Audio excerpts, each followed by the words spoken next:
சமூக வலைதளங்களில் அவ்வப்போது அந்த வீட்டின் படம் வெளியாகி வாய்ப்பிழக்க வைக்கும். அட, அம்பானி வீட்டை பார்த்தீங்களா என்றபடி பலரும் பரவசத்தை கிளப்புவார்கள். ஆம், மும்பையில் இருக்கும் அந்த வீடு அத்தனை பிரபலம். இப்போது அதே வீடு வக்ஃப் வாரிய சட்டத்தின் பின்னணியிலும் அடிபட ஆரம்பித்துள்ளது. பல்லாயிரம் கோடியில் கட்டப்பட்டிருக்கும் முகேஷ் அம்பானியின் வீடு வக்ஃப் வாரியத்திற்கு சொந்தமான இடத்தில் கட்டப்பட்டுள்ளதாக நீதிமன்றத்தில் வழக்கு நடைபெற்று வருகிறது. அந்த வீட்டை பாதுகாப்பதற்காகவே பாஜக அரசு வக்ஃப் சட்ட திருத்தத்தை கொண்டு வந்துள்ளது என்றும் குற்றம் சாட்டியிருக்கிறார் திமுகவின் எம்பியான கனிமொழி. மத்திய அரசு கொண்டு வந்துள்ள வக்ஃப் சட்ட திருத்தத்தை திரும்ப பெற கோரி திருப்பூரில் சாஹிபாக் போராட்ட குழு மற்றும் ஒருங்கிணைந்த இஸ்லாமிய ஜமாத் கூட்டமைப்பு சார்பில் நடந்த கண்டன பொதுக்கூட்டத்தில்தான் இப்படி குரல் கொடுத்துள்ளார் கனிமொழி. மற்ற எதிர்க்கட்சிகளும் இதே குற்றச்சாட்டை தான் முன்வைத்து வருகின்றனர். அந்த நிலம், அந்த வீடு, அந்த குற்றச்சாட்டு, அதை பற்றி தான் விரிவாக பார்க்க போகிறோம். தொழிலதிபர் முகேஷ் அம்பானியின் ரூபாய் 15,000 கோடி மதிப்புள்ள ஆண்ட்ரியா இல்லம் மகாராஷ்டிர மாநில தலைநகரான மும்பையில் தென்பகுதியில் இருக்கிறது. தற்போது இந்த வீடு அமைந்துள்ள நிலம் ஒரு காலத்தில் கரீம்பாய் இப்ராஹிம் என்பவருக்கு சொந்தமாக இருந்து வந்துள்ளது.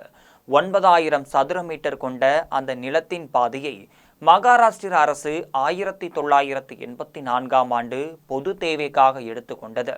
மீதமிருந்த நிலத்தில் மதக்கல்வி நிலையம், அநாத இல்லம் ஆகியவற்றை கட்டுவதற்காக வக்ஃப் வாரியத்திற்கு கரீம்பாய் தானமாக கொடுத்ததாக கூறப்படுகிறது. வக்ஃப் வாரியம் முறைப்படி வாரிய கூட்டத்தை கூட்டாமல் அந்த நிலத்தை தொழிலதிபர் முகேஷ் அம்பானிக்கு 2002ஆம் ஆண்டு ரூபாய் 21 கோடிக்கு விற்பனை செய்துவிட்டது.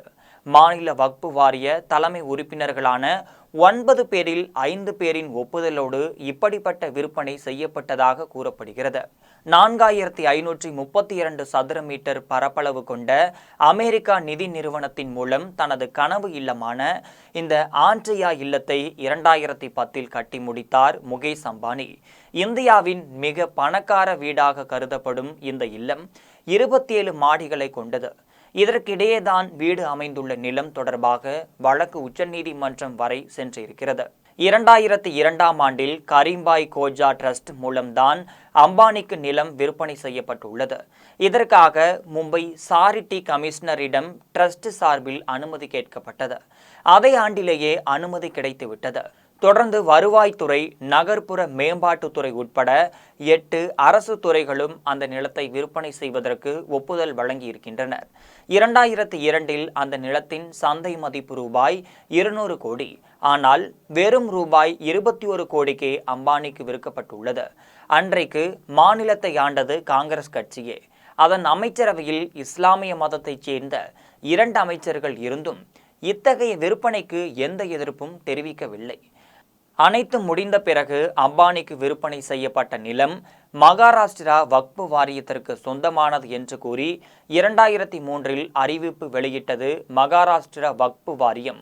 முறையான அங்கீகாரம் இல்லாமல் வக்ஃப் வாரியத்திற்கு சொந்தமான அசையா சொத்தை விற்பனை செய்வதை தடை செய்யும் வக்ஃப் சட்டம் 1995இன் பிரிவு 52ஐ இந்த நிலம் பரிவர்த்தனை மீறுகிறது என்று கூறி அம்பானியின் ஆண்ட்ரியா கமர்சியல் நிறுவனம் மற்றும் கரீம்பாய் கோஜா டிரஸ்ட் ஆகியவற்றிற்கு நோட்டீஸ் அனுப்பியது.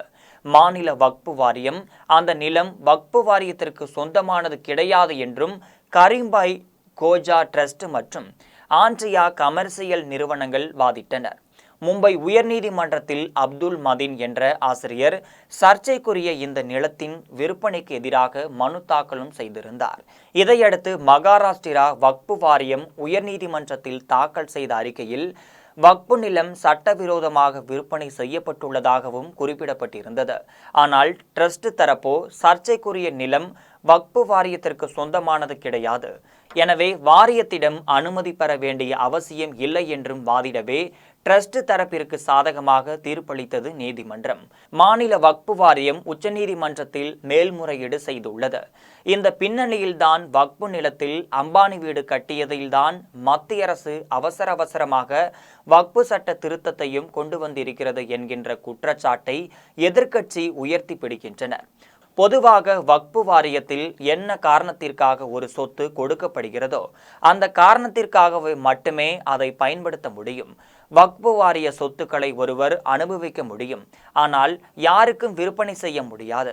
குறிப்பாக சொத்து கொடுக்கப்பட்ட காரணத்தை தவிர்த்து வேறு காரணத்திற்காக பயன்படுத்தவே முடியாது. தனிப்பட்ட முறையில் ஒருவருக்கு அதனை விற்பனை செய்யவும் முடியாது. அதற்கு வக்பு வாரிய சட்டத்தில் இடமும் கிடையாது. வக்பு சட்டத்தில் திருத்தத்திற்கு எதிரான வழக்கும் அம்பானியின் வீடு தொடர்பான வழக்கும் உச்சநீதிமன்றத்தில் தீர்ப்புக்காக காத்திருக்கின்றனர்.